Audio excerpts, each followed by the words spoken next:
아이가 건강하게 쑥쑥 자라는 것, 모든 부모님들이 바라는 소망일 것입니다. 성장에 좋은 것은 실천하고 나쁜 것은 줄여준다면 우리 아이가 가지고 있는 숨겨진 키를 충분히 끌어낼 수 있습니다. 오늘은 우리 아이 숨겨진 키를 키우는 좋은 것, 나쁜 것, 그 차이를 명확하게 알려드리겠습니다.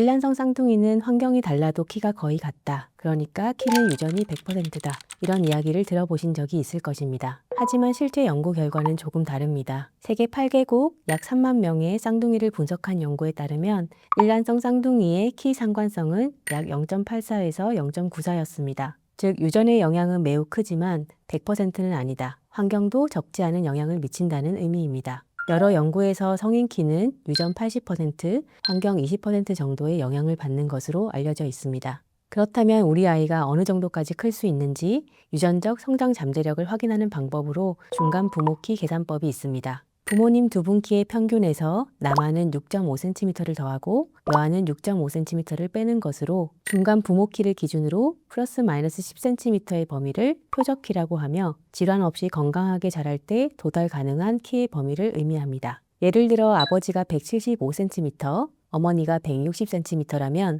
남아는 174cm, 여아는 161cm에서 플러스 마이너스 10cm의 범위가 표적키가 됩니다. 따라서 타고난 잠재력 자체를 바꾸기는 어렵지만 환경을 어떻게 관리하느냐에 따라 실제 키는 충분히 달라질 수 있습니다. 좋은 것과 나쁜 것을 이야기하기 전에 부모님께서 반드시 먼저 확인해야 하는 두 가지가 있습니다. 첫 번째, 성장에 영향을 주는 질환이 있는지 확인하는 것입니다. 예를 들어 성장 호르몬 결핍증, 터너 증후군, 눈한 증후군, 프라더-윌리 증후군, 만성 신부전 등이 여기에 해당합니다. 이런 질환이 있다면 무엇보다 원인 질환의 치료와 관리가 최우선입니다. 또래보다 성장 속도가 뚜렷하게 느리거나 지속적으로 키가 작을 때 의심할 수 있습니다. 이 그래프는 우리 아이의 키가 같은 성별, 연령의 아이들 중 어느 정도 위치에 있는지를 보여주는 성장 백분위수 도표입니다. 키가 하위 300분위수 미만에 해당한다면 전문의의 성장평가를 받아보는 것이 좋습니다. 하지만 300분위수 미만이라고 해서 반드시 질환이 있는 것은 아니며 가족성 저신장이나 체질적으로 늦게 자라는 경우도 흔합니다. 따라서 현재 키뿐만 아니라 성장 속도와 사춘기 상태 등을 함께 평가하는 것이 중요합니다. 두 번째, 내 아이의 뼈나이 확인입니다. 뼈나이는 왼손 엑스레이를 촬영한 뒤 표준 아틀라스와 비교하여 판독합니다. 뼈나이는 현재 성장 상태뿐 아니라 남은 성장 가능성과 예측 성인 키를 평가하는 데 중요한 정보를 제공합니다. 예를 들어 실제 나이가 10세인데 뼈나이가 8세라면 성장 상태를 8세 기준으로 해석하게 됩니다. 특별한 질환이 없고 뼈나이가 어리다면 현재 키가 작더라도 이후 충분한 따라잡기 성장을 통해 정상 범위의 성인 키에 도달할 가능성이 있습니다.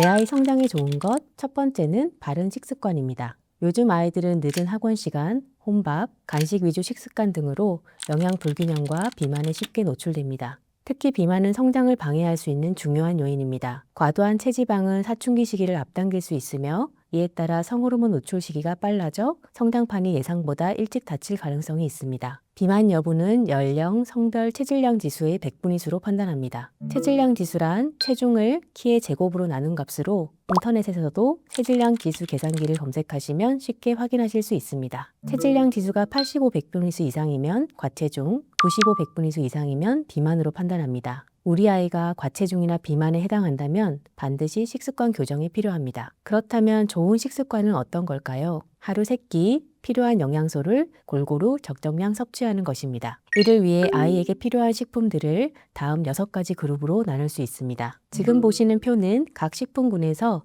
1회 섭취 분량이 어느 정도인지 그리고 연령, 성별에 따라 하루에 얼마나 먹어야 하는지 정리해 놓은 자료입니다.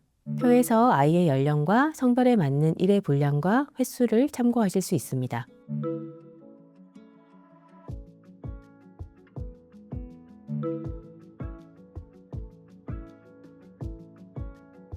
또한 하루 권장 식단 예시도 함께 제시되어 있어 참고하시면 좋습니다.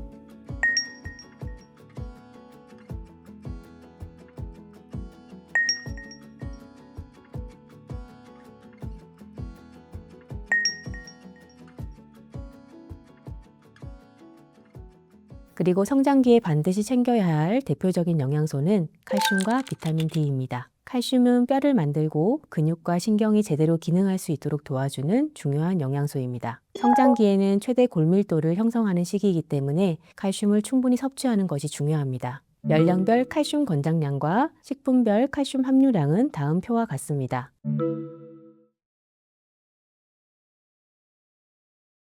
학동기 아동들은 하루에 600에서 800mg 정도의 칼슘 섭취가 필요합니다. 그런데 실제로는 권장량보다 적게 섭취하는 경우가 많습니다. 성장기 아이들이 칼슘을 가장 쉽게 보충할 수 있는 대표적인 방법 중 하나가 하루 한두 잔 정도의 우유 섭취입니다. 우유 한 잔에는 약 200mg의 칼슘이 들어있으며 칼슘 흡수율도 비교적 높은 편입니다. 간혹 우유가 암이나 성조숙증을 유발한다는 걱정을 하시는 분들도 계신데요. 현재까지 일반적인 우유 섭취가 암이나 성조숙증을 유발한다는 근거는 충분하지 않습니다. 오히려 많은 선진국에서도 성장기 우유 섭취를 권장하고 있습니다. 다만 하루에 1리터 이상 지나치게 많이 마시면 철분 흡수를 방해해 철결핍성 빈혈이 생길 수 있고 포화지방 섭취가 늘어나 비만 위험도 커질 수 있어 적당량을 지키는 것이 중요합니다. 또한 딸기, 바나나, 초코우유 같은 가공우유는 일반 우유보다 당 함량이 높은 경우가 많고 제품에 따라 칼슘 함량에도 차이가 있을 수 있습니다. 따라서 칼슘 섭취를 위해서는 흰 우유, 가능하면 저지방 우유를 권장합니다.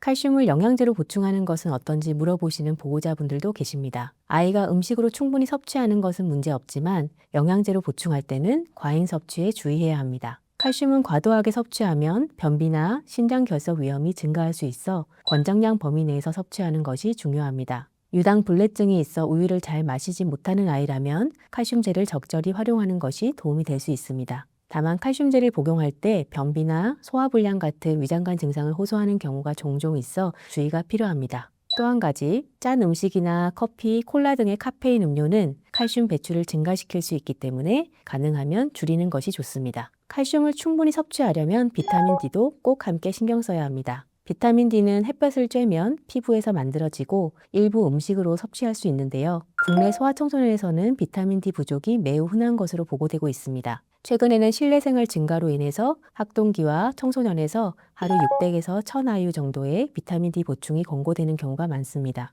식품별 비타민 D 함유량은 다음 표와 같습니다.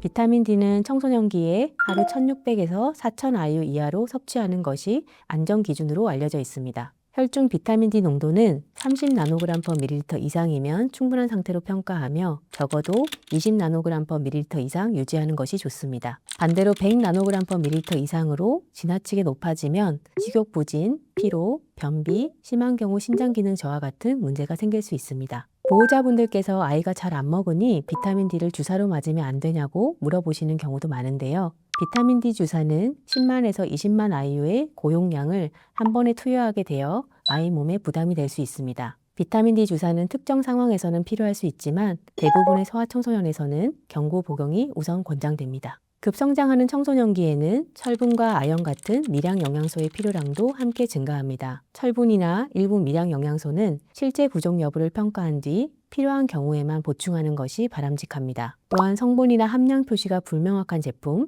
인공 감미료가 과도하게 들어간 제품은 아이들에게 권하지 않습니다. 즉 영양제는 무조건 먹이는 것이 중요한 것이 아니라 아이의 생애 주기, 식습관, 검사 결과에 따라 필요한 경우에만 알맞은 양을 보충하는 것이 중요합니다. 내 아이 성장에 좋은 것, 두 번째는 잘 자는 것입니다. 요즘 아이들은 늦게까지 공부와 숙제에 시달리다 보니 수면 시간이 부족한 경우가 많습니다. 그런데 잠이 부족해지면 비만 위험이 높아지고 결과적으로 건강한 성장에 부정적인 영향을 줄 수 있습니다. 성장 호르몬은 하루 종일 파동을 그리며 분비되지만 특히 잠든 뒤 초기에 나타나는 깊은 수면 단계에서 가장 많이 분비됩니다. 따라서 몇 시에 꼭 자야 한다기보다 매일 비슷한 시간에 잠들고 일어나는 규칙적인 수면 리듬과 충분한 숙면이 더 중요합니다. 또 하나 중요한 점은 수면의 질입니다. 잠들기 1시간 전에 컴퓨터나 스마트폰을 보는 것은 블루라이트 때문에 뇌가 낮으로 인식하게 만들어 수면 호르몬 분비를 방해하고 잠드는 시간을 늦추며 깊은 잠을 방해할 수 있습니다. 자기 직전의 과식도 마찬가지로 좋지 않습니다.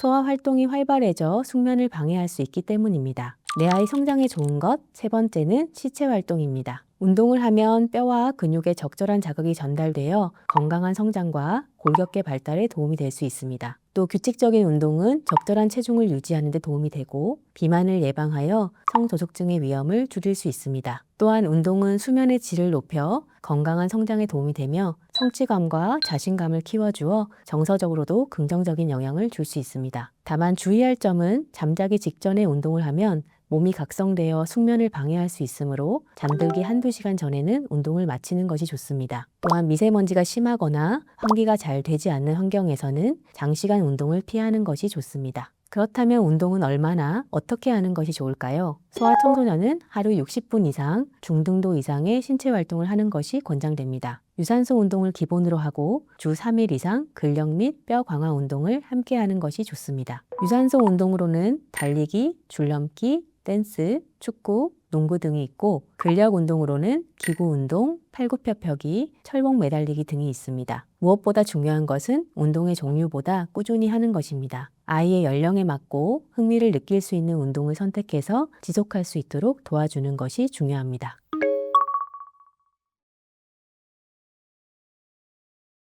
내 아이 성장에 나쁜 것. 첫 번째는 스트레스입니다. 스트레스를 받으면 우리 몸에서는 이를 이겨내기 위해 코르티솔이라는 호르몬이 분비됩니다. 코르티솔은 혈당과 혈압을 조절하고 에너지 대사에 관여하는 중요한 호르몬이지만 오랫동안 높게 유지되면 문제가 될 수 있습니다. 만성적인 스트레스는 성장 호르몬 IGF-1 축에 영향을 주어 건강한 성장을 방해할 수 있습니다. 또한 스트레스는 식욕, 소화 기능, 숙면에도 영향을 주어 간접적으로 성장에 좋지 않은 영향을 미칠 수 있습니다. 최근에는 학교 폭력이나 또래 관계 문제로 심리적 어려움을 겪는 아이들도 적지 않습니다. 부모님께서는 하루 중 일정 시간을 아이의 이야기를 충분히 들어주고 공감해 주는 것이 도움이 됩니다. 또한 평소와 비교해 말투, 표정, 식사량, 수면 습관 등의 변화가 없는지를 잘 살펴보는 것이 중요합니다. 내 아이 성장에 나쁜 것. 두 번째는 부적절한 약물 복용입니다. 여러 병원을 방문하는 경우에는 현재 복용 중인 약을 기록해 두고 진료 시마다 반드시 의료진에게 알려주는 것이 중요합니다. 이를 통해 약물의 중복 처방이나 오용을 예방할 수 있습니다. 특히 스테로이드 약물은 고용량으로 장기간 사용할 경우 성장 속도에 영향을 줄 수 있으므로 반드시 필요한 경우에 한해 의사의 처방에 따라 정확히 복용해야 합니다. 내 아이 성장에 나쁜 것. 세 번째는 충분히 검증되지 않은 건강기능식품이나 성장보조제를 섭취하는 것입니다. 최근 키 성장을 돕는다고 광고하는 제품들이 많지만 과학적으로 효과와 안전성이 충분히 입증된 경우는 많지 않습니다. 일부 제품은 호르몬 균형에 영향을 줄 수 있는 성분이나 간과 신장에 부담을 줄 수 있는 성분을 포함할 수 있어 주의가 필요합니다.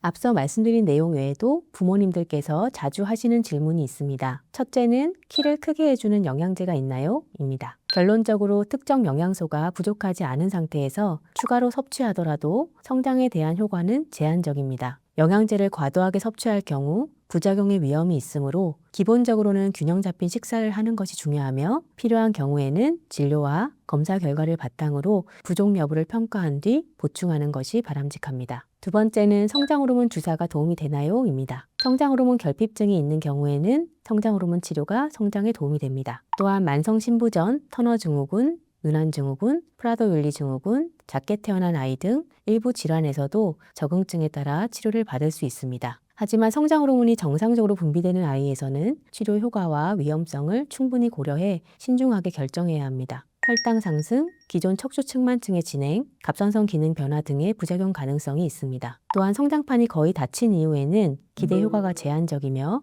과도하게 사용할 경우 부작용 위험이 증가할 수 있습니다. 더불어 정상 저신장 소아에서 장기간 사용 시의 안전성에 대해서는 아직 추가 연구가 필요한 부분도 있습니다. 제가 오늘 여러 가지를 말씀드렸지만 알고 있어도 실천하기 어려운 부분들이 많습니다. 하지만 무엇보다 중요한 것은 아이의 건강한 성장입니다. 아이의 식습관, 수면, 스트레스, 활동량에 조금만 더 관심을 기울여 주신다면 아이가 자신의 성장 잠재력을 충분히 발휘하는 데 큰 도움이 될 수 있습니다. 또한 성장 속도가 또래보다 지나치게 느리거나 걱정되는 부분이 있다면 너무 늦기 전에 병원을 방문해 전문가와 상담해 보시기를 권합니다. 조기에 원인을 확인하고 적절히 관리한다면 아이의 건강한 성장에 큰 도움이 될 수 있습니다. 시청해 주셔서 감사합니다.